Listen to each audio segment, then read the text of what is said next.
Galera, beleza? Como é que vocês estão, meus amigos? O Brasil não dá espaço pra ninguém ficar entediado. Gente do céu, dividi o vídeo hoje aqui em 4 partes. Quero começar trazendo várias notícias, falando da delação do Cid. Quero mostrar uma nota que a defesa do Cid soltou.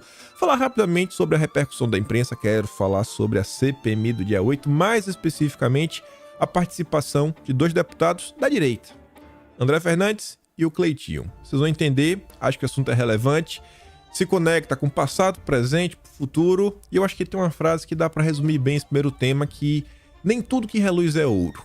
Depois, vamos falar sobre o marco temporal, e você se pergunta o que o marco temporal tem a ver com aquela foto. Você vai entender já na primeira notícia, que ontem o Jamil Chad nos contou que pessoas ligadas à ONU vinham trabalhando nos bastidores para fazer pressão para derrubar a tese do marco temporal. E aí eu quero trazer algumas coisinhas, quero mostrar para vocês algumas notas. O presidente da FPA, o deputado Pedro Lupion, se pronunciou sobre o ocorrido ontem e eu tô achando assim, rapaz, ele subiu o tom demais. Fiquei muito surpreso aí e prometeu que a FPA vai tomar algumas ações a nível de legislativo fortes até o marco temporal voltar. Vocês vão entender, o assunto é coisa séria. Depois eu quero falar sobre a democracia em diversos aspectos, ainda falar sobre a possibilidade da discriminação do meu corpo, minhas regras. Hoje o Estadão soltou um duro editorial, relembrando que cabe ao legislativo legislar, e o Felipe Neto andou falando sobre o Estadão. E eu quero comentar sobre isso, para no final comentarmos sobre a economia, que está um caos, a arrecadação pelo terceiro mês em queda, possivelmente podemos ter mais um aumento no diesel, gasolina e mais algumas coisinhas que eu quero comentar com vocês. Vamos começar que tem muita coisa e vejamos. Dá até para ter trazido no vídeo ontem, eu cheguei a ver essas notícias, só que quando tem muita informação ao mesmo tempo, e as notícias não trazem nada além do confia em mim que eu tô falando, por mais que beleza, você vê que tem um certo eco, mais de jornalista falando a mesma coisa, então falei, beleza, isso aqui tende a ter algum tipo de lastro. Na verdade, não vi as 2 notas no primeiro momento, eu vi a nota da Bela Megali. Eu falei, não sei se a Bela Megali vai estar dando uma barrigada. Esperei passar, depois terminei de gravar o vídeo ontem, fui nas redes sociais e vi que a maior parte dos jornalistas, na verdade, estavam se referindo à nota do UOL. Foram publicadas ao mesmo tempo, ó. 4 da manhã, 3h59. Quando é assim, não dá para falar que um jornalista copiou do outro. Normalmente, quando um jornalista tem um furo, as notas elas não batem o horário. Mas 2 notas para saírem com o mesmo horário, com o mesmo conteúdo, aí isso chamou muito minha atenção. Eu falei, eita, que viagem, hein? Você deve ter se deparado aí com a história. Não vou ficar chovendo no molhado. Eu não tenho nenhuma informação de bastidor, né? Só quem tem informações de bastidores são os grandes jornalistas do consórcio. Fico muito surpreso como eles conseguem todas essas informações, ainda mais numa era onde o Lula prometeu que ele iria acabar com a espetacularização que envolviam operações policiais, etc. Tudo mais. Então eu fico muito surpreso, fico perguntando, rapaz, como que esses jornalistas conseguem essas informações? Que Google que eles usam? Porque a polícia não vaza. Não a polícia do Lula, jamais. Eu fico pensando, rapaz, bacana, viu? Essa turma aí achou as informações que ninguém tem. Enfim, em delação se diz que Bolsonaro consultou militares sobre plano de golpe. Em delação, Mauro Cid revela que Bolsonaro fez reunião com cúpula militar para avaliar golpe no país. E aí falam que tinha um e-mail na caixa lá do Cid, que mostra que teve a reunião, etc, tudo mais. Não entra nos finalmente, falar, e aí, Bolsonaro fez o quê? Você pega as 2 matérias, fica assim uma espécie de sugestão, não, que o Bolsonaro meio que teria questionado isso, mas e aí? O Bolsonaro propôs, o que foi que realmente aconteceu? Meio que fica naquele limiar. Foi ou não foi? Aconteceu ou não aconteceu? E aí, como não tem mais elementos e estão batendo muito nessa tecla, eu fico assim meio receoso. Cara, até onde bater martelo para falar o que aconteceu? Aí disse que teve a reunião, que tava lá Marinha, Aeronáutica, o Exército não queria, mas a Marinha quis. Aí falaram bastante ao longo do dia de ontem do Garnier, etc, tudo mais. E eu fiz questão de trazer essas 2 notas, porque foram as principais que deram pontapé nisso de ontem. Por quê? Ao longo do dia, a defesa do Cid publicou essa nota. E, de coração, eu não sei como encaixar as coisas. Eu vou tratar possivelmente desse tema no seguinte. Saiu a delação? Saiu. Tá o que na delação? Tá isso. Pronto, beleza, vamos comentar. Enquanto não tiver realmente a delação no papel falando, ó, foi isso que falou, vou esperar para ver. A própria Lava Jato, no passado, teve muita coisa que saiu na notícia na época. Não, falou isso, e quando saía a delação não era bem assim. Isso já aconteceu no passado, então meu compromisso é com a informação, muito mais do que a torcida. Eu não trabalho na Globo News para estar fazendo torcida, mas tá ali, ó. A defesa constituída de Mauro César Barbosa Cid, em razão das matérias citadas na imprensa, através da UOL e o Globo, e demais veículos acerca de possíveis reuniões com a cúpula militar para avaliar golpe no país, vem a público para informar que não tem os referidos depoimentos, que são sigilosos, e por essa mesma razão não confirma o seu conteúdo, mas também não nega. Não confirma e não nega. Então, assim, é estranho. Qual a necessidade da defesa do Cid via público para falar, ó, não temos a delação na mão, então não podemos confirmar. O Cid tá fazendo delação que a defesa não sabe. Você vê como a história tá estranha? E fica aí tudo aberto. Fica tudo aberto. E assim, até o momento, não teve a delação. Lembrando que a delação não é só falar, você tem que provar. Você tem que falar, ó, isso aconteceu, e aí você prova que isso realmente aconteceu, tintim por tintim.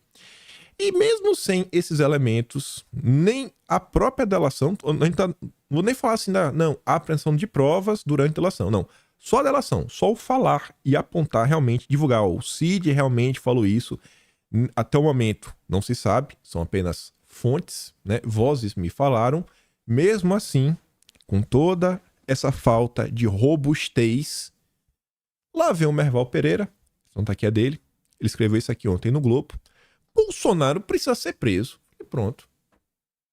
Com base no que, cidadão?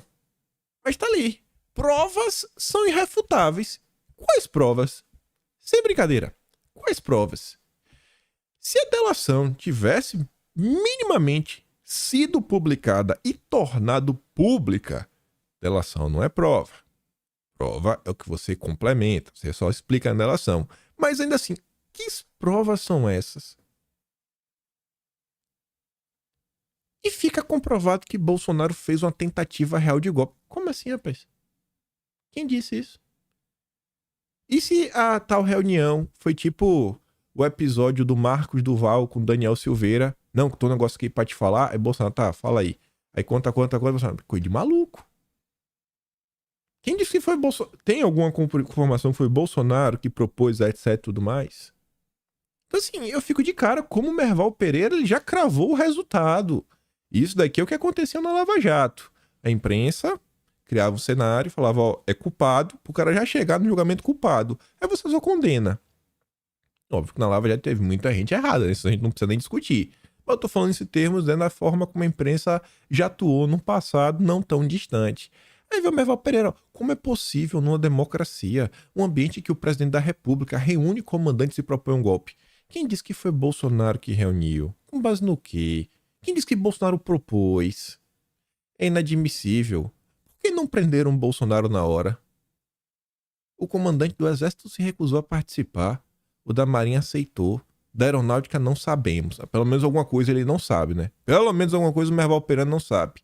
É claro que é complicado prender o presidente da república dentro do Palácio do Planalto, mas como deixaram chegar ao ponto de Bolsonaro ter a liberdade de propor um golpe numa reunião com comandantes militares? Mas como é que ele pode afirmar isso no Merval Pereira? Agora está confirmado com a delação de Cid. A delação já foi publicada.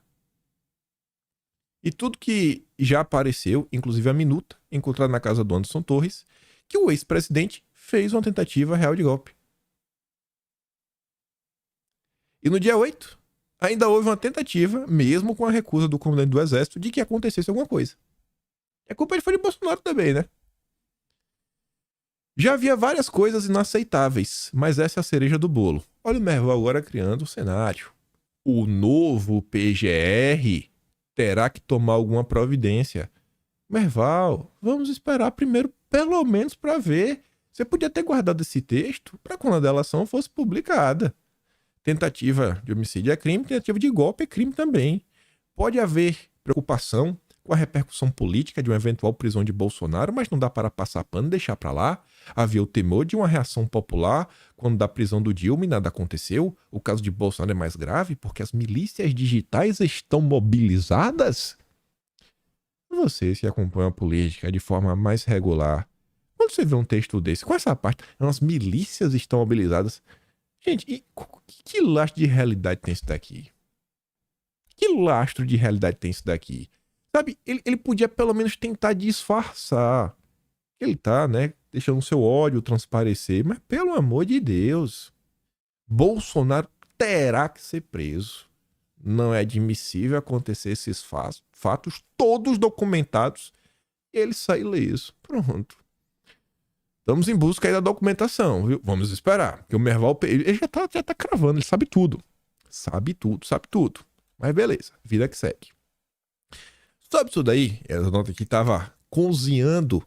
E eu acho que vai calhar a demora. Eu não reclamo quando não dá tempo de comentar uma coisa em vídeo, porque eu sei que o tempo vai passar e vai surgir um momento ainda mais oportuno. E o momento é hoje.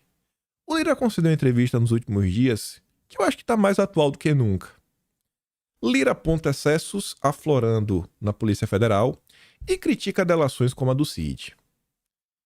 Arthur Lira diz em entrevista à Folha que o governo precisa ter cuidado com excessos que têm aflorado em investigações da Polícia Federal. Para o Arthur Lira, tem policiais indo além do que deveriam. O deputado ainda critica o instrumento de delação premiadas de presos, como o que ocorreu com o Cid. Abre aspas. Emitir juízo de valor sobre questão de mérito não vou fazer. Eu não conheço o conteúdo da delação. Agora, ponto pacífico é que delação de réu preso é impossível. Delação do preso é meio complicado. Aí tem a pergunta. Mas as críticas à atuação da atuação política da PF existem há vários governos. Há uma atuação mais política neste governo, o governo Lula? E o Lira responde. O governo tem que ter esse cuidado. O atual governo, eu tenho dito, tem que ter esse cuidado com os excessos que estão aflorando. Eles tinham sido resolvidos e estão aflorando de novo com muita particularidade. Tem exemplos? Tem vários. Tem o Braga Neto, tem outros aí. O Braga Neto foi engraçado, né? Um caso lá de 2018, 5 anos atrás. Polícia Federal não trabalha nem como promotor de justiça, nem como juiz. Ela tem que ir até a investigação. Acabou a investigação, acabou o papel. Ela não pode ir além disso. Tem policiais indo além disso. O que o senhor acha da Polícia Federal fechar acordo de delação sem o Ministério Público Federal? O Lira responde, ruim. Tem que ter o aval do MPF. De qualquer maneira, o Ministério Público é dono da ação. Se ele não participa, se ele não vê, se ele não discute, na frente, né, como que vai andar? Então, acho que quando você começa a extrapolar os seus limites, você começa a desvirtuar o sistema institucional brasileiro. Bolsonaro e aliados têm sido alvo de investigações, né? A Folha afirma. O Cid acabou de fechar uma delação premiada que especula-se deve mirar no ex-presidente. O senhor vê excessos? Arthur Lira, o senhor vê excessos de investigadores neste caso? E o Lira responde. Eu sempre condenei, ontem e hoje, delação de réu preso. Todo mundo era contra a delação de réu preso lá atrás. Nós estamos tratando de delação de réu preso hoje de novo, feita a Polícia Federal, sem a participação do Ministério Público. Emitir juízo de valor sobre a questão de mérito, não vou fazer, não conheço quanto delação. Agora, ponto pacífico é que delação de réu preso é impossível. E ainda pergunta, como é que tá a tua relação com o Bolsonaro, Lira? Falei com ele na reforma tributária, pedindo apoio do PL. Não havia por que aquele posicionamento contra a reforma. Eu acho que havia, né? Ficou mais do que claro aí com o passar dos meses. A reforma tributária, imposto do pecado. Acho que ficou bem clara a parte ideológica dela. Aí depois pergunta, e Bolsonaro, hein? Ele tá acabado politicamente? E o Lira diz, nem de longe. Não sou eu que vou averiguar e verificar uma pergunta dessa. Ele foi julgado inelegível, politicamente, é muito amplo. Ele pode funcionar como cabo eleitoral, ele pode apoiar outro candidato, ele pode reverter uma decisão dessa. A gente já viu tantas dificuldades. O Dilma é um exemplo vivo. Quem que vai dar os votos? Não tenho a menor ideia. O Lira não quis se comprometer nessa parte. Mas o senhor e o PP veem mais provável uma aliança no futuro com Lula ou com oposição em 26, né? Ele diz, você não vai querer resolver 26 em 2023. Então ninguém na vida, né, até a morte, está morto para nada. Tem que esperar o tempo passar. E qual o seu futuro? Se o ministério for oferecido, o senhor considera? Não falo sobre conjectura, né? Óbvio que ele vai aceitar se o Dilma oferecer um ministériozinho, né? O Lira não é bobo. Lira não é bobo. Mas você vê como são as coisas. O Lira está cada vez mais dentro do governo. A entrada do Fufuca deixou isso claro. E o PP continua pedindo mais cargos. Tá lá, foi para Nova York com Lula. E ainda assim tá comentando sobre isso. E tá todo mundo observando. E tem umas coisas que eu acho que deveria ser ponto pacífico, né? Na verdade é questão de coerência. Se você é contra uma coisa pro seu lado, você tinha que ser contra a mesma coisa pro outro lado. Se você reclama de vazamentos contra a sua turma, você também tem que achar ruim vazamentos contra a turma do outro lado. Só que no Brasil a gente não vê isso, né? E normalmente é assim. A esquerda age dessa forma, ela não tem coerência diante de suas pautas, é sempre dois pesos e duas medidas. Mas nenhum grupo é 100% homogêneo. Existem as suas diferenças. Eu não vou dar play aqui, porque esse vídeo tem 5 minutos e meio, mais ou menos. Mas eu mando para vocês no Telegram, vocês podem ver com seus próprios olhos. Se vocês tiverem dúvida de mim, pode ir lá no próprio Twitter da Tsuki. Ela se deu o trabalho de ouvir a live lá do Opera Mundi, que tá o Conde, tá o Altman, né, aquele de vermelho, tá o Genuíno vocês devem conhecer, José Genuíno do PT, fundador do partido. Eles estão lá batendo um papo, tem aquela senhorita também, a Vanessa. Eles começam a discutir o que tá acontecendo no dia 8. E eu, Genuíno, cara que tem uma história, né, na política, já viu muita coisa, já viu o pêndulo ir para um lado e para o outro, voltar e ir de novo. E o Genuíno tá falando, ó, o embate com o bolsonarismo tem que ser feito no campo político. O que está sendo feito aí volta a abrir alguns precedentes que são complicados. Se hoje está sendo usado contra a direita, lá na frente pode ser usado contra a esquerda. Bota a mão na consciência, raciocinem. Então, existe esse bate-cabeça. Existe aquela ala mais... Você vê, ó, é quem tá batendo essa tecla aqui, ó. Cuidado que pode se voltar contra a esquerda. É a esquerda raiz. É o Genuíno. É a turma do PCO, que falou isso esses dias. E quem que tá nessa sanha punitivista? É a esquerda progressista. Esquerda progressista e identitária. E é um grupo extremamente próximo dos liberais brasileiros. Os liberais estão demais. Você viu algum liberal comentando sobre os acontecimentos? Você viu algum liberal entrar em campo, tentando tomar partido, quando tem alguma coisinha que deveria ser errado, independente do lado, leva e fala, cara, isso aqui eu acho que tá passando do ponto. Vocês viram algum? Porque eu não vi. Eu não sei onde os liberais estão. Estão muito ocupados. E tem uns liberais que não são bobos, né? Querem ser candidatos em 26. Estão doidinhos, rapaz. Para ter certeza e convicção que Bolsonaro não pode disputar. Enfim. Continuando ainda, eu quero chegar na CPMI logo depois disso. Mas só quem tá falando aqui do Dilma, polícia, etc e tudo mais.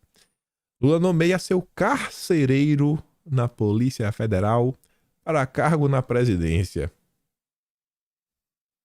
Bacana. É isso aí, Lula. Valorização da polícia. Por outro lado, Folha de São Paulo, né, um jornal muito alinhado ao petismo. Leitores analisam necessidade de extinção da Polícia Rodoviária Federal. Deveriam ter suas atribuições revistas. Eu fico de cara, né? As preocupações dos leitores da Folha de São Paulo. Vou acabar com a polícia, né? Acabar. Pra que polícia? Pra que polícia? Essa é a turma da esquerda. Depois não sabe porque segurança pública tá um caos. E depois não sabe porque a população, quando entende esquerda, direita, sei lá, conservadores versus revolucionários, conservadores versus comunistas, sei lá, velho.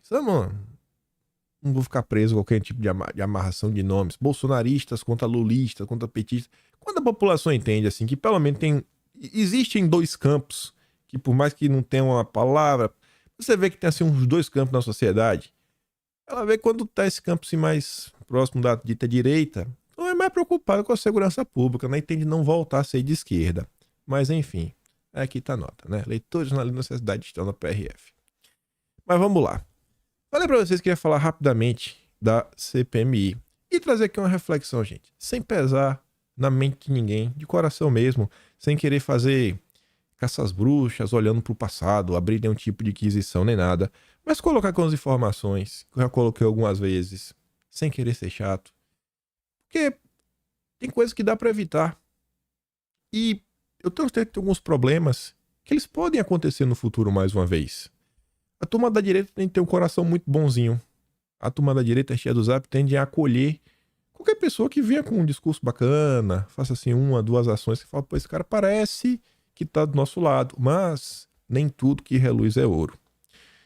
O deputado federal André Fernandes, de posse de um documento da Polícia Civil, recomendo que vocês vejam, né, as falas dele na CPMI, ele explica, foi descoberto que o Alan Diego, naquela questão do artefato, né, estava envolvido o George Washington, o primeiro foi pego, um cara chamado Alan Diego e o Wellington Macedo. O Wellington Macedo foi quem dirigiu o carro e foi por onde acharam o George Washington, por causa que ele estava com a tornozeleira, então eles viram o percurso lá da tornozeleira do Wellington Macedo, sabia que ele estava junto da situação lá. O André Fernandes, ele mostra algumas fotos de alguns indivíduos. Tá ali, hoje na CPMI denunciei o envolvimento financeiro do cara que fez aquela com um dos três, né, do Alan Diego, com líderes de organizações do mal. Organizações do mal. Aí ele mostra essa foto, que é um cara que foi preso, e fala assim, o cara recebeu, esse Alan Diego recebeu um dinheiro, e depois ele mostra a foto de mais algumas pessoas. Foram presas. Ligadas a realmente organizações do crime. Aí você fica se perguntando, rapaz, Alan Diego, será que esse Alan Diego é um grande patriota? E ele estava junto lá com o George Washington e o Wellington Macedo. Não vai dar play. Falando do Wellington Macedo propriamente dito, quero dar play aqui no vídeo que o Cleitinho colocou. Primeiro minuto do vídeo ele fica batendo boca com o Arthur Maia, o presidente da comissão.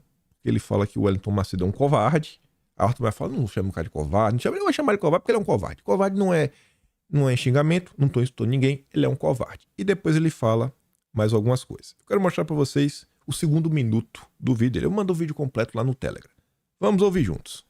Não, quem faltou com respeito com ele foi ele que faltou com a população brasileira, com a família. Ele tem que escutar esse cara. Esse cara é um charlatão. Esse cara usou um segmento que fala que é de direita, que é cristão, para se beneficiar em benefício próprio. Eu não vou passar pano pra esse cara, não. Esse cara tá pedindo pix. Tá aqui rindo da cara dos outros ainda. Esse cara tá perdendo tempo. Se fosse homem de verdade mesmo, ele tava respondendo. Se eu tivesse sede de justiça, se fosse inocente, ele tava me respondendo aqui. Se fosse macho de verdade. Você não representa ninguém, não, presidente. Você não representa ninguém. Isso aí, tem que pagar por mais. Abuso, negócio de criança, passando divulgação de vídeo. Que homem que é isso? Não é homem, não. E usava ainda a direita. Usava falando que é cristão. Cristão não faz isso, não, meu amigo. Cristão não quer matar pessoas, não. Em véspera de Natal, não. Covarde.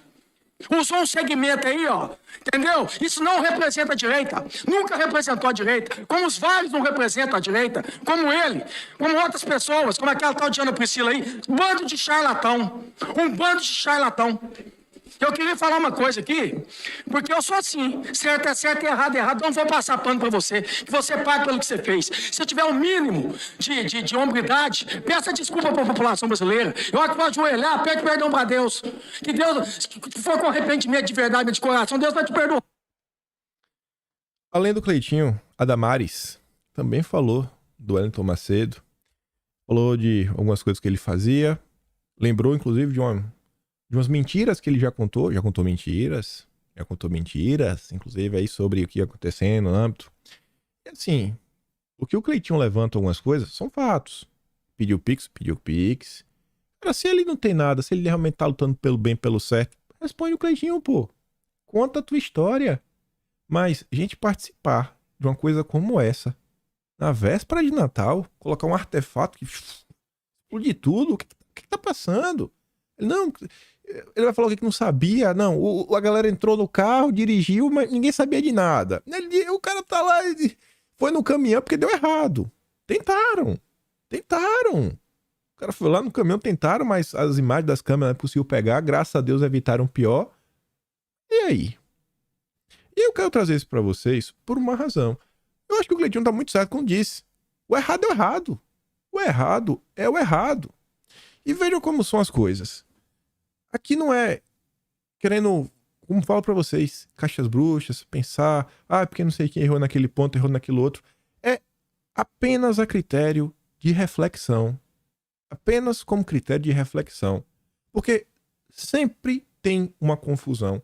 Inúmeras pessoas apareceram ao longo desses anos, sempre tentando pregar que eu vou fazer, que vai acontecer, que temos a salvação. Aí 2, 3 frases de efeito, principalmente contra ações que envolvem o judiciário, é sempre assim, pronto, vira herói da direita. Vira herói da direita? Não é infiltrei. E olha só, pessoal, isso daqui é um print que eu trouxe de 2021. 2021. Em 2021 eu já tava brigando com o Roberto Jefferson, já tinha um ano. Já de um ano de notícias na imprensa. Sei lá, essa notícia na imprensa é de agosto de 2020. Meus embates com o Roberto Jefferson. Eu falei, pessoal. E eu falava, gente, o PTB tá causando problemas. O PTB, pessoal. O PTB, olha o PTB. O PTB, né? Gestor, 2 filhos amados. Oswaldo Eustáquio, Wellington Macedo. Também o Zé Trovão. O Trovão normal deu endireito. Tá uma melhorada. Mas já causou muita confusão no passado. Gente, quem era Oswaldo Eustáquio antes de Roberto Jefferson? Mas ele falou contra os males da República. Grande conservador patriota. Olha a confusão que essa turma causou, pessoal. Quantas e quantas pessoas falaram, olha isso aqui, olha isso, aquilo, outro. A reflexão que eu quero trazer aqui é mais uma vez aquela história do não critiquem em público. Resolvam no privado. Não dividam a direita. Não estamos... Olha como o Brasil está caindo ao pedaço. Não é momento disso daí. Se tivesse evitado o fator Roberto Jefferson, ainda em 2020, não tinha tido 300, não tinha tido aquelas confusões, não tinha tido a DPF do final do ano, não tinha Daniel Silveira com aquele vídeo no início do ano. Porque o que reza a lenda é que foi o Roberto Jefferson contou pra ele, né? Junto com informações do Oswaldo. Então, o tempo todo isso, gente. Isso aqui é só um vídeo lá atrás. Ao longo do ano 2021, eu lembro que eu trouxe isso aqui em vídeo e falei, pessoal inventando história. Era a live do Oswaldo, com os caminhões do Ramiro, que o Ramiro até foi preso agora no dia 8, também causando confusão. E lá, gritaria que vai fazer que vai parar Brasília. Não tinha nem... Era só os guinchos dele, um maior alarde urgente, caminhão chegando no Brasil. Pelo amor de Deus. Era o mesmo padrão, de forma reiterada, repetida.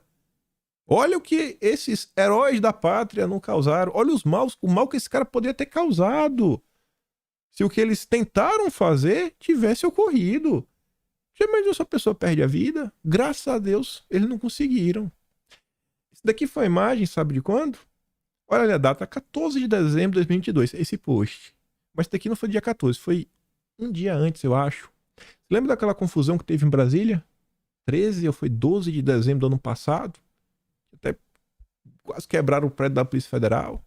O Sereno no dia foi preso, inclusive. Olha quem tava lá, o Wellington Macedo, mais uma vez. Aí o tempo passou. Eu lembro que nesse episódio aqui, quando eu comentei em vídeo, eu mostrei, olha gente, esses índios chegaram em Brasília com quem? Com o Oswaldo Eustáquio. Pra cima, pra baixo, pra um lado e pro outro, é o tempo todo. O tempo todo. Não, porque a gente vai fazer o que a gente vai acontecer. É o tempo todo, o tempo todo. E aí, nesse vídeo, eu trouxe isso daqui, ó, o ciclo do Salvador. Existe uma insatisfação legítima por parte das pessoas que estão insatisfeitas por coisas que realmente são complicadas. E aí, essa insatisfação começa a crescer. Essa insatisfação gera uma repercussão, gera um hype. Aí começa a corrida pelo like. Começa a aparecer. Aí surgem os heróis. Os heróis propõem ações que nunca dão certo. Aparece o Salvador dentre os heróis. Aí tem aquele gatilho. ação gatilho, vem a retaliação do sistema. Aí o sistema retalia, a turma fica mais puta ainda que o sistema retaliou e a gente volta. É o eterno ciclo, a gente não sai disso. A gente não sai disso daqui. Eu quero saber quando a gente vai conseguir sair do ciclo do Salvador. Porque irão aparecer outros salvadores ao longo do tempo. Vão aparecer mais e mais salvadores. Eu não me coloco como salvador. Não me coloco nem como candidato a nada. Eu sempre falo, eu quero trazer informação. Aqui, ó, a informação que o menino traz tem credibilidade. Não quero parar nas páginas de checagem. Eu quero ter respaldo. Para quando eu falar alguma coisa, mesmo que eu não aprove o que eu tô falando, o que esse menino falou tem peso. Esses jornalistas que estão aí, Globo, vários me seguem. Eu olho lá, falo, tá me seguindo. Eu quero o que eu falar, essa turma repercutir. Por quê? Por ego não, porque eu acho que, sabe, você ser respeitado, seja pelos pares, etc., eu acho que isso conta em um determinado momento. Sabe, poder mostrar, falar, ó, essa turma que tá aqui, sei lá em qual lado eu tô mais. Eu acho que eu tô na direita ainda, né? Porque até isso tentam cancelar. Mas eu sou um cara que basicamente defende os valores que minha mãe, meu pai, minha avó me ensinaram, que acho que quase todo brasileiro aprendeu junto, que acho que isso tá dentro do conservadorismo. É o que eles chamam de moralismo, chamam de decência humana. Defendo uma economia que foque no pequeno, no médio, porque eu vejo aí crescendo monopólio para tudo que é lado, o beneficiamento dos amigos do rei, sou totalmente contra isso.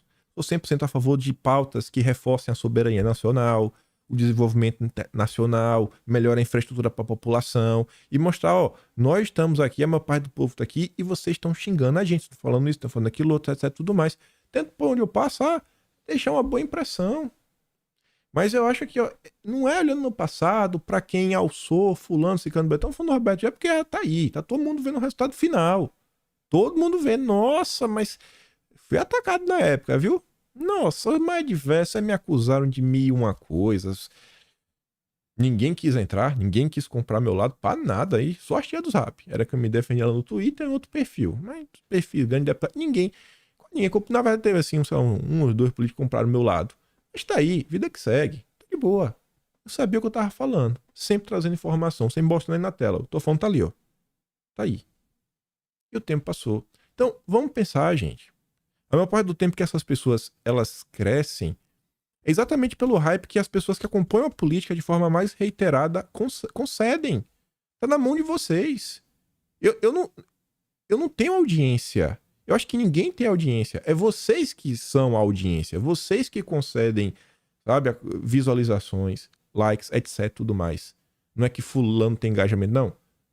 Pessoas estão entregando o seu tempo para aquela pessoa. Todos os dias eu agradeço, obrigado a Deus por estar aqui, liga a telecâmera, fala o telefone e as pessoas estão vendo. E poder levar informação, tentar ajudar de alguma forma. E é isso daí. Vocês estão vendo aí, eu tô no tempo. Evito fazer live por diversas razões, para ninguém apontar. Olha ali, ó. Aí, ó. Pedindo superchat. Não, tá aqui, tô de boa. Só no final do vídeo, para quem fica no final, fala, ó, curte aí, compartilha. Vida que segue. O único produto que eu apresentei ao longo desse tempo é o que eu realmente acho que tem utilidade. Atlas Brasileiro, quem já pegou pegou, leu, viu que nada, tem um baita resumo de forma bem organizada, com todos os links de fácil acesso, para ajudar na construção da história do que está acontecendo. Eu acho que não tem ninguém fazendo.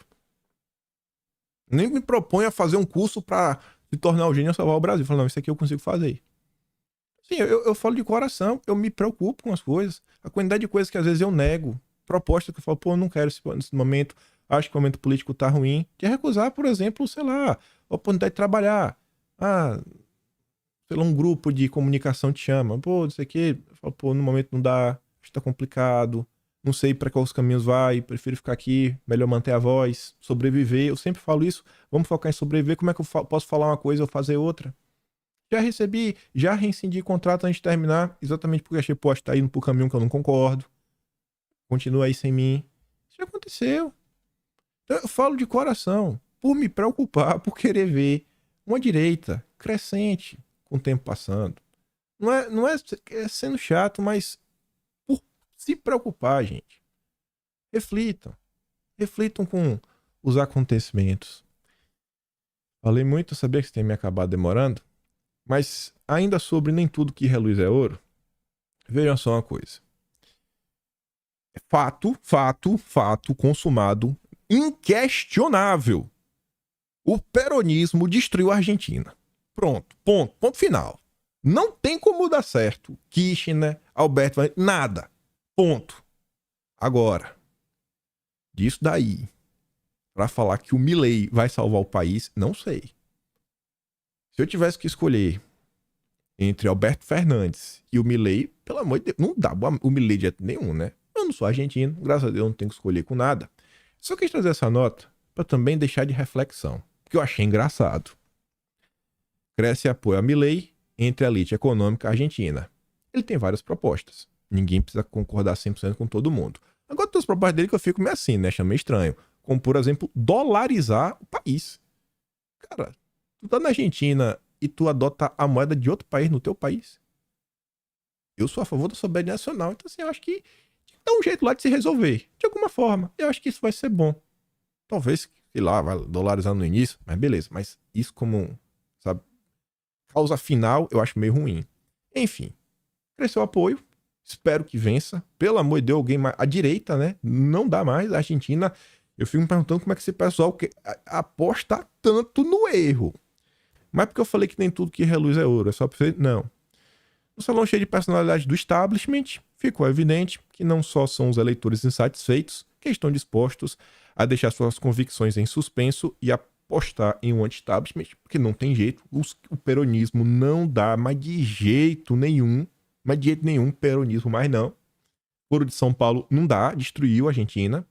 Agora, o Milei era a principal atração da reunião anual que teve o Council of Americas, um grupo dos Estados Unidos de fomento da abertura de mercados e do livre comércio no continente, como anfitrião. O anfitrião do evento foi o Council of Americas, levando figuras do establishment que meio que reduziram as suas resistências em relação ao Milei. O peronismo com certeza, mas com certeza deu errado. Mas não sei se o Milei é um herói. E por que eu digo isso? O Council of Americas é o grupo do Rockefeller. Sabe? Então, assim, é meio estranho. Tu fala que o Milei é um cara... Não, pelo amor de Deus, eu vou repetir mais vezes. Peronismo não dá mais. Agora não é porque um lado é horrível que o outro lado é sensacional. Não, ele pode ser um cara bacana. De 0 a 10, tem números. Na verdade, são números infinitos, se você considera os números reais. 7, 7,7777777, quanto 7 você quiser, né? De 0 a 10, não sei, leio o quê? 7, 8, 9? Não sei. A gente vai ver. Mas, às vezes, nem tudo que reluz é ouro. Vale a pena prestar atenção, ver o que realmente vai ser implementado. Espero que ele vença. Acho que ele vai vencer. E a gente vai tirar a prova aí para ver se as políticas dele vão dar certo ou não na Argentina. Mas vamos continuar. Continuar pra gente falar sobre pessoas interessantes, mundo afora, assim como o Council of America, está lá na Argentina. Olha, já se preocupando, os Rockefellers estão preocupados com as eleições na Argentina, né? Tem como dar certo? Acho que não. E no Brasil, após lobby nos bastidores, ONU comemora voto contra marco temporal. Bacana, hein? A decisão da corte de derrubar a tese do marco temporal credenciou o país para falar de direitos humanos e foi amplamente comemorada nos bastidores da ONU e de organismos que lidam com direitos de minorias. A questão estava sendo acompanhada de perto por governos estrangeiros, organizações internacionais e por ativistas. Governos estrangeiros preocupados com o Brasil, né? Com certeza o Macron estava preocupado com os índios. Ele se preocupa demais, né? Com certeza. Não tem nenhum interesse extra por detrás das cortinas. Ao longo dos últimos meses, entidades, políticos e personalidades pelo mundo cobram do Brasil que a tese não fosse aprovada.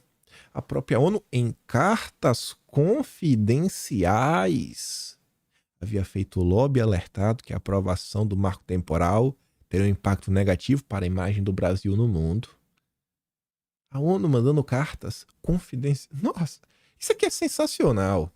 E a naturalidade. Na verdade, o Jamil Chad posta isso celebrando.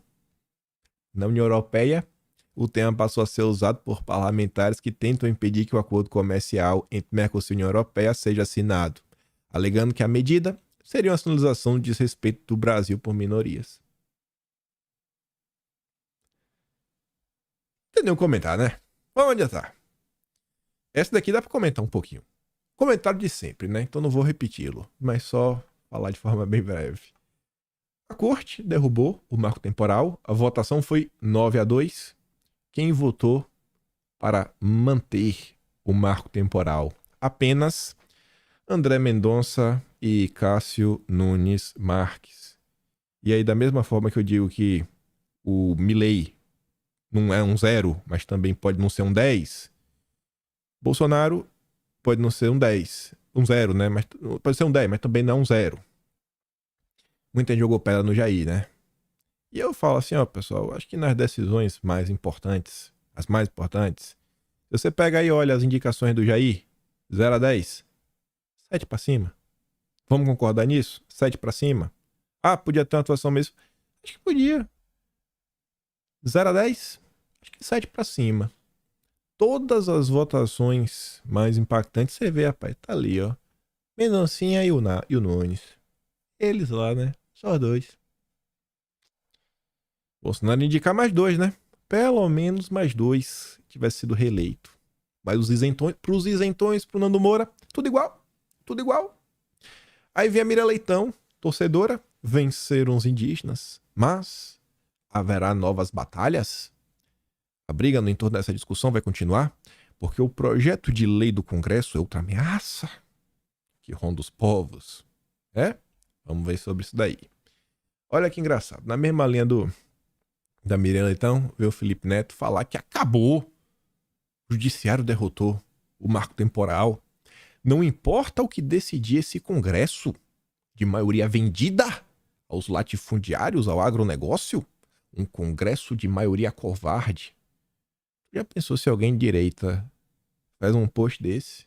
Hoje de manhã, rapaz, era melhor deixar lá a escova de dente já com a pasta em cima, dormir de meia, bem vestido, preferência com a roupinha confortável para passar o dia, não muito quente, que o clima tá meio complicado, não tem ar-condicionado, onde o sol nasce quadrado.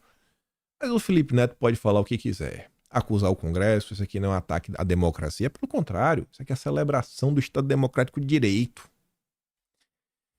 Mas o Congresso promete não deixar as coisas do jeito que estão. Marco temporal. Bancada ruralista reage à decisão da corte e ameaça obstruir votações no Congresso. E essa nota aqui me surpreendeu um pouco. Vocês vão entender por quê. Acho que vocês estão meio surpresos. Pelo tom das falas do presidente da FPA, o Pedro Lupion. A Frente Parlamentar Agropecuária reagiu à derrubada da tese do marco temporal. O grupo que reúne 374 parlamentares é a maior frente do Congresso Nacional, ameaça obstruir as votações no Congresso. O presidente da FPA, o deputado federal Pedro Lupion, disse que a bancada ruralista vai adotar todas as estratégias possíveis para garantir que o Congresso vote projetos que reeditem o marco temporal das terras indígenas, segundo a qual só seriam possíveis demarcação de terras que já estivessem ocupadas em 88. Abre aspas para o Pedro Lupion. Nem pautas a favor nem contra o interesse do governo terão nosso empenho enquanto o direito à propriedade no país não for resolvido. Abre aspas de novo. Quanto à questão das obstruções e estratégias regimentais, vamos adotar todas as possíveis para que a gente consiga aprovar a PEC e resolver o direito de propriedade. Segundo Lupion, a bancada ruralista não pode, abre aspas, aceitar passiva essa questão em uma afronta completa a tudo aquilo que trabalhamos e a agropecuária brasileira. Agora ele sobe o tom mais um nível. Lupion disse que Lira e Pacheco sabem, abre aspas, o que significa ter a FPA como inimigos e ressaltou que a bancada vai, abre aspas, até as últimas consequências para fazer valer a tese do marco temporal. Meteu o dedo na cara de Lira e Pacheco. Calma, cidadão. Lupion citou até a possibilidade de instituir uma constituinte para avaliar a divisão dos poderes da República. O presidente da FPA criticou a corte pela decisão sobre marco temporal e sobre outros casos. Segundo ele, foi montado calendário contra o agro e a gente não pode aceitar isso. Abre aspas. Essa para mim foi a frase mais profunda de todas. A corda está tão esticada. O relacionamento entre os poderes está tão difícil que não me surpreenderia uma constituinte para a divisão dos poderes. Claro que é um caso extremismo. O deputado disse que decisões como essa, que são meramente politiqueiras, jogam para o progressismo mundial e não ajudam em nada. E eu realmente, quando ele fala de progressismo mundial, eu acho que é um termo bem empregado. Acho que encaixa bem o que isso aí realmente representa, né? A gente viu o Jamil Chad falando a gloriosa ONU em campo aí, né, para salvar o Brasil. O Lula com certeza apoia, porque o Lula é um defensor que a ONU tem esse poder de decisão, também nesse âmbito ambiental. Fala, não, olha só, tem que fazer, porque se precisar passar pelo Congresso Nacional não passa nada. É a tese do Lula sendo colocada em prática. Marco temporal. Senadores dizem que a decisão da corte não vai impedi-los de legislar. Marcos Rogério afirmou que vai continuar a tocar o projeto na CCJ.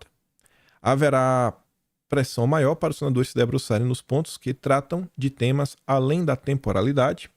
Abre aspas. Nós vamos continuar avançando com a matéria aqui no Senado e esperamos votar o texto na próxima quarta-feira, dia 27, que inclusive foi o dia que a gente comentou ontem, que a Tereza Cristina falou, devemos votar a matéria no dia 27. Confusão instaurada. E aí, nesse meio tempo, progressismo mundial, gostei desse termo aí do Pedro Lupion, e deparei com essa nota aqui ontem. Tava passando no Twitter, uma senhora chamada Yara postando isso daqui. Eu falei, isso aqui é interessante, hein? JBS defende rastreamento obrigatório de gado para frear desmatamento no Brasil. Tu acha que a JBS realmente está preocupada com o meio ambiente no Brasil? Tu quer me convencer que a JBS está preocupada?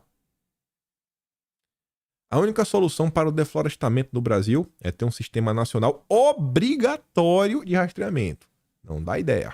Não dá ideia que o Lula vai fazer. Porque, ó, se você cria um sistema nacional obrigatório de rastreamento, você vai ter que ter uma autarquia para fiscalizar esse setor. Você vai ter que ter fiscais. Vai ter que ter um secretário. Vai ter debaixo de um ministério. Já criou um cabide de emprego. O Lula já ficou maluco. Eita, o Lula já tá ouriçado já. Já ficou ouriçado. Fora, né, o meio de campo, isso daí, aqueles passeios no legislativo, alguns deputados. Confusão. Aí quem disse isso foi o CEO da JBS. E sabe onde ele falou isso?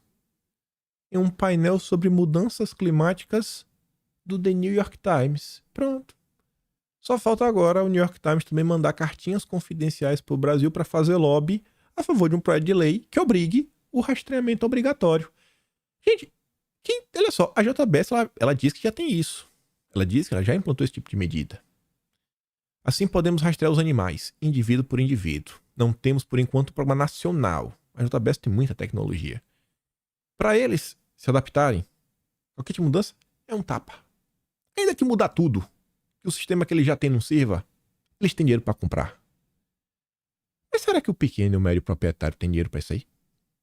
Será que tem? Eu acho que não, né? Eu acho que o pequeno e o médio iam ficar, talvez, restritos a vendas internas para o mercado nacional. Não ia poder exportar nada. E o que eu acho engraçado é que o final da nota fala assim, ó. Ambientalistas são contra o projeto da empresa de lançar ações na Bolsa de Nova York. Aí eu fiquei pensando, será que a turma estaria, sabe, ávida para colocar o agro nacional de joelhos só para se beneficiar, para ter as suas ações listadas na Bolsa? Ah, tô nem aí se o agro brasileiro vai ter 1001 problemas. Se minhas ações forem listadas, eu dei uma boletada, eu tô feliz, eu tô legal. Espero que não, né? Pô, não faça aí, JBS, não faça isso. Pense no Brasil. Aí a mesma JBS, olha, conteúdo patrocinado. Patrocinado, né? Paga que eu publico. Pecuária sustentável no Brasil beneficia exportações do agro. Com certeza beneficia, ainda mais com pessoas lá fora falando mal do Brasil. Entre as ações da empresa estão o monitoramento de fornecedores, a plataforma Pecuária Transparente e o programa Escritórios Verdes. Leia no infógrafo sobre a importância do monitoramento. Ele foi lá em Nova York, faz monitoramento, aqui no Brasil, publicando nota patrocinada para falar da importância do monitoramento. Ai. Vocês entenderam porque a foto do marco temporal tá ali, né? Várias pessoas escondidas. Um clima assim meio de espionagem. Engraçado, né? É como as coisas acontecem no Brasil. E aí, nesse meio tempo, fica toda essa turma. Não, muito verde, muito sustentável, muito ecológico, muito SG. Os pais do SG estão seguindo agora em outra direção. Você vê ali, ó. BlackRock, State Street estão entre os gestores financeiros que fecham fundos SG. Só um parágrafo. A BlackRock e outras gestoras de recursos passaram anos lançando fundos sustentáveis, buscando capitalizar o crescente interesse em investimentos ESG, agora estão a abandonar um número cada vez maior desses produtos no meio de reações políticas e do escrutínio dos investidores. Então começa a olhar, tá meio estranho, né? Alguns fundos, algumas coisas. Isso também num período que nos Estados Unidos estão falando de reindustrialização. Um período aí que a Europa aponta o dedo pro Brasil e fala, ó, tá errado ali, viu? Tá errado ali. Enquanto fala que tá errado ali, estão lá, comida de carvão, uma matriz energética muito poluente, cheia de indústria, soltando fumaça. Mas o problema é o Brasil. O problema é o Brasil. Aí, ó. Olha os bonitões. Olha os bonitões. Ainda nem tudo que reluz é ouro. Ontem eu trouxe o vídeo do Zema e a Marina, né, defendendo o mesmo tema. O Zema lá falando que vai reduzir as emissões, que a pauta dele bateu no peito. Aí apareceram os liberais, né? Os liberais para defender o Zema. O Zema apanhando nos comentários, ali embaixo, né, do Ivanildo. O Zema apanhando nos comentários por trazer investimento pro estado dele. Trazendo investimento? Na ONU. Redução de emissão de carbono. Tá de brincadeira, irmão? Tem uma direita que ama ser oposição que a esquerda quer. Por mim, se isso trouxer mais emprego e renda para Minas, ele pode ser 500% SG.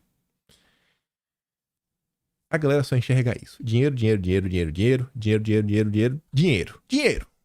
dinheiro. Muito dinheiro. Aí você para e pensa. Entrou dinheiro. Mas esse dinheiro chegou no bolso do povo? Chegou no bolso do trabalhador? Da população comum? Ou esse dinheiro ficou concentrado na formação de monopólios? Ou esse dinheiro que entrou não ajudou a fazer com que uma empresa crescesse e que essa empresa que cresceu quebrou as outras, comprou as outras e no final do dia o saldo de empregos é menor. Não, se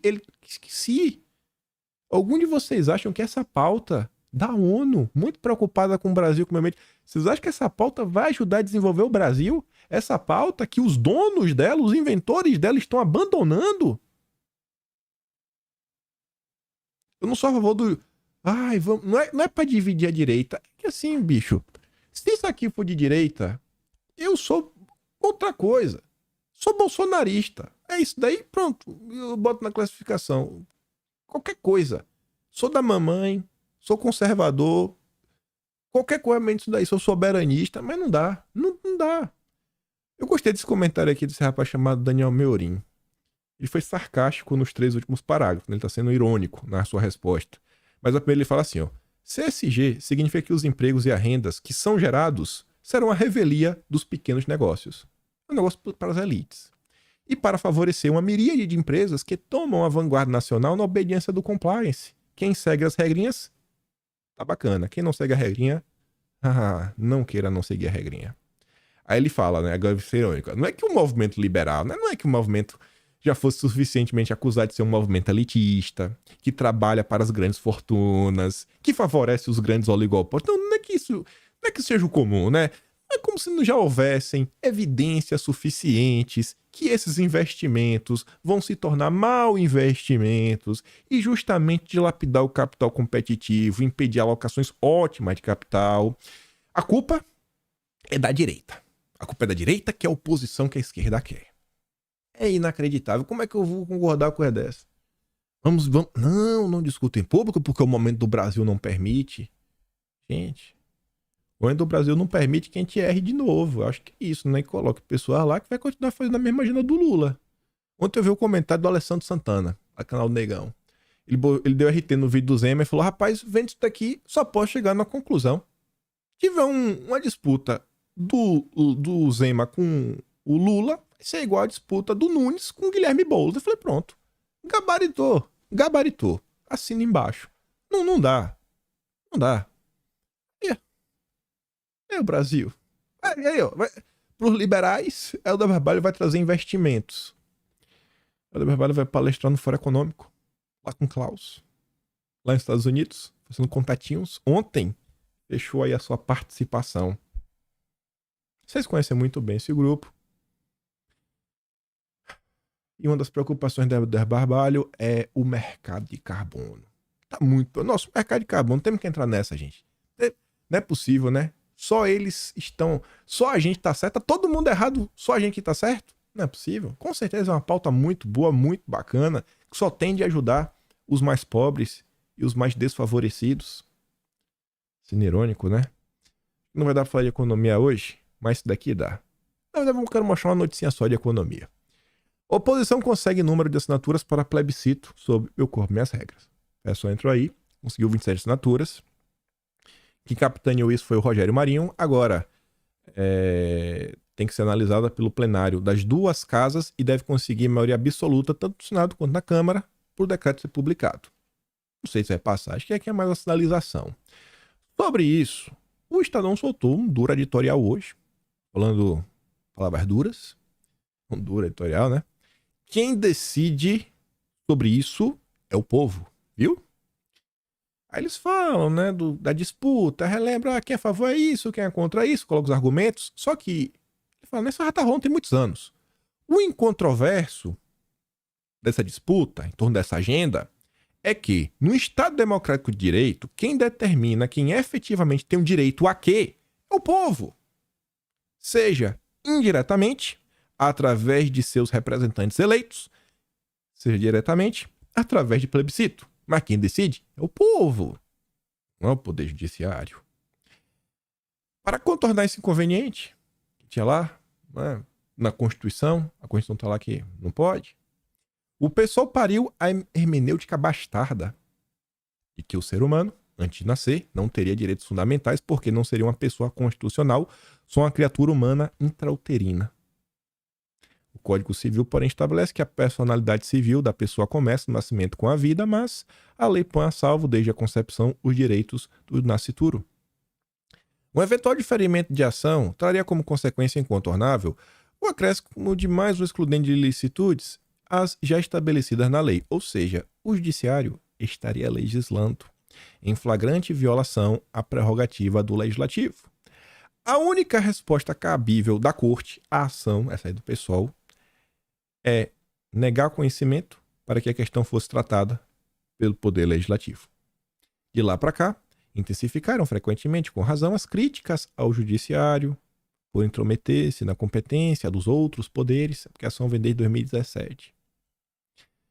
Já em 2016, num caso pavoroso de teratologia jurídica, um dos ministros extrapolou o objeto de julgamento sobre um habeas corpus e extraiu a fórceps da Constituição um período de 3 meses, dentro do qual não é ilegal. Não há nada na Constituição que deslegitime a legislação vigente. Do jeito que tá de boa, não tem nada errado. E aí a nota termina falando o seguinte, ó. Eles têm o direito de se posicionar? Tem. Mas o direito dessa turma, com a caneta, se posicionar, é o mesmo direito dos outros 150 milhões de eleitores brasileiros. Não há menos e, sobretudo, não há mais. Quem deve decidir é o Poder Legislativo. E o que eu achei interessante? A imprensa mudou de tom. Para mim isso já tá certo. Já tô falando isso desde, já deve ter uns 10 dias. Acho que aquele editorial Lava Jato 2.0 ali para mim marcou uma mudança muito forte na linha editorial do Estadão, que já começou a ser criticado pela esquerda. Não vai virar bolsonarista. Não, pelo amor de Deus. Não venham transformar o Estadão em bolsonarista, botar no colo e falar, não, vamos unir a direita. Não. O Estadão segue falando, o Bolsonaro tem que ir quer desaparecer com o Bolsonaro e tudo mais, e trata mal toda a direita, os conservadores. Eles não dão espaço. Eles só são antipetistas. Só são antipetistas. Mas tudo bem, já é um começo. Eu tô deixando isso bem claro porque o simples fato de serem antipetistas e não são bolsonaristas, mas porque eles subiram o tom, e é um jornal que realmente vem subindo, uma jornalista, pesquisadora, da USP, Renata Miele, é editorial do Estadão sobre o discurso do Lula, bababá, um ressentimento, ppp, faz uma thread para desmascarar o Estadão. E olha quem aparece, o garoto da ONU, o garoto da Unesco. Foi fio fundamental para você entender porque o Estadão é uma vergonha absoluta. Eu acho que o tom mudou. O tom da imprensa meio dá uma mudada. Tá batendo um pouquinho mais, só a Globo que continua naquela porcaria de sempre. Não vai mudar. O que vai acontecer nos próximos meses? Eu acho que as críticas contra o desgoverno vão aumentar. Eu acho que a população vai ficar mais satisfeita. O ponto de acontecer uma coisa mais substancial, não faço a mínima ideia. Acho que ainda tem muita água para rolar. Acho que a temperatura ainda vai continuar alta. Acho que ainda vai ter muito desdobramento nas coisas aí de Cid, Bolsonaro, dia 8, vocês estão vendo. Mas alguma hora, eu acho que vai chegar no pico, o pico do Mandetta, e aí vai começar, aí vai ter uma queda. Não dá. E a imprensa vem modificando. A esquerda. E agora o Felipe Neto, junto com jornalistas, pesquisadores de universidade, começar a tentar falar do Estadão enquanto veículo e deslegitimá-lo, eu acho que é o sinal que os tempos estão um pouco diferentes, né? A previsão do tempo é de chuva. Eu falei que queria só trazer uma notícia bem rápida, uma só, que é a primeira desse tema. Já coloquei duas. Estava hoje aqui revisando o Atlas, né? Tema da economia. Final de agosto, a gente termina com aquela nota, ó. Governo quer aumentar a receita para 19% do PIB. É a vontade do Lula, aumentar a receita. O que é que foi divulgado ontem? A arrecadação cai pelo terceiro mês seguido. A arrecadação, né? A receita caiu. Lula queria aumentar. Caiu pelo terceiro mês seguido. Deu errado, né? Aqui você já pode bater o print. Você mandar pro seu amigo petista. Ó. Vou até sair para ficar mais fácil. Eu corto só a imagem. A arrecadação do governo caiu 4,14% em termos reais, já considerando a inflação.